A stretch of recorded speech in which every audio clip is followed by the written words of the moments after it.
Hello, I'm Severin Suzukii speaking for ECHO, the Environmental Children's Organization. We're a group of 12 and 13-year-olds trying to make a difference. Vanessa Suddy, Morgan Geisler, Michelle Quigg, and me. We've raised all the money to come here ourselves, to come 5,000 miles to tell you adults you must change your ways. Coming up here today, I have no hidden agenda. I am fighting for my future. Losing my future is not like losing an election or a few points on the stock market. I am here to speak for all generations to come. I am here to speak on behalf of the starving children around the world whose cries go unheard. I am here to speak for the countless animals dying across this planet because they have nowhere left to go.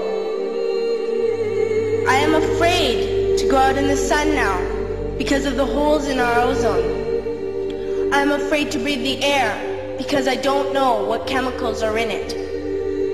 I used to go fishing in Vancouver, my home, with my dad, until just a few years ago we found the fish full of cancers.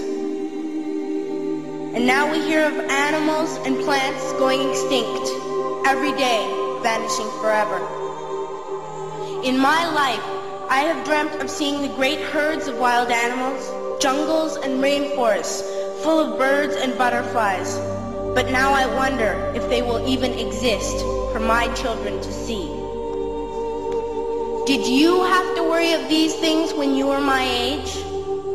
All this is happening before our eyes, and yet we act as if we have all the time we want and all the solutions. I'm only a child and I don't have all the solutions. But I want you to realize, neither do you. You don't know how to fix the holes in our ozone layer. You don't know how to bring the salmon back up a dead stream. You don't know how to bring back an animal now extinct. And you can't bring back the forest that once grew where there is now a desert. If you don't know how to fix it, please stop breaking it. Here, you may be delegates of your government, business people, organizers, reporters, or politicians, but really, your mothers and fathers, sisters and brothers, aunts and uncles, and all of you are someone's child. I'm only a child, yet I know we are all part of a family, 5 billion strong, in fact, 30 million species strong. And borders and governments will never change that.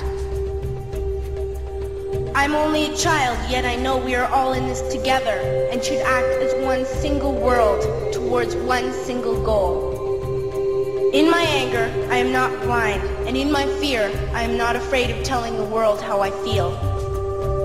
In my country, we make so much waste. We buy and throw away, and yet northern countries will not share with the needy. Even when we have more than enough, we are afraid to share. We are afraid to let go of some of our wealth. In Canada, we live the privileged life, with plenty of food, water, and shelter. We have watches, bicycles, computers, and television sets. The list could go on for 2 days. 2 days ago, here in Brazil, we were shocked when we spent time with some children living on the streets. This is what one child told us. I wish I was rich.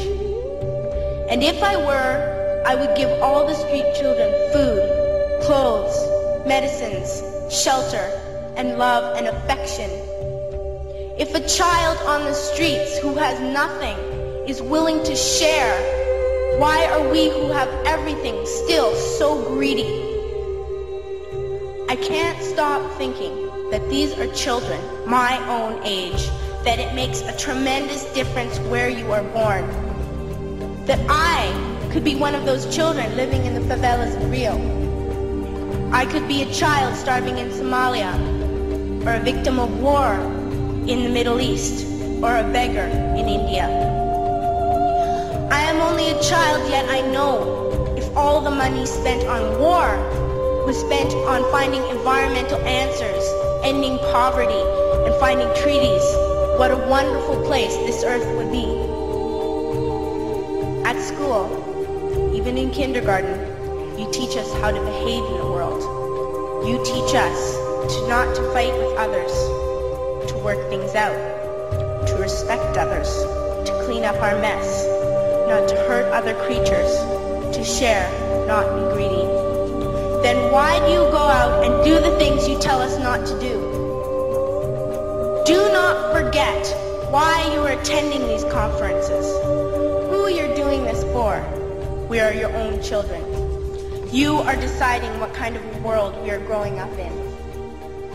Parents should be able to comfort their children by saying, everything's going to be all right. It's not the end of the world, and we're doing the best we can.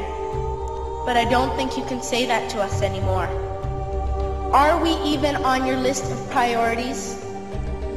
My dad always says, you are what you do, not what you say. Well, what you do makes me cry at night. You grown-ups say you love us, but I challenge you, please, make your actions reflect your words. Thank you.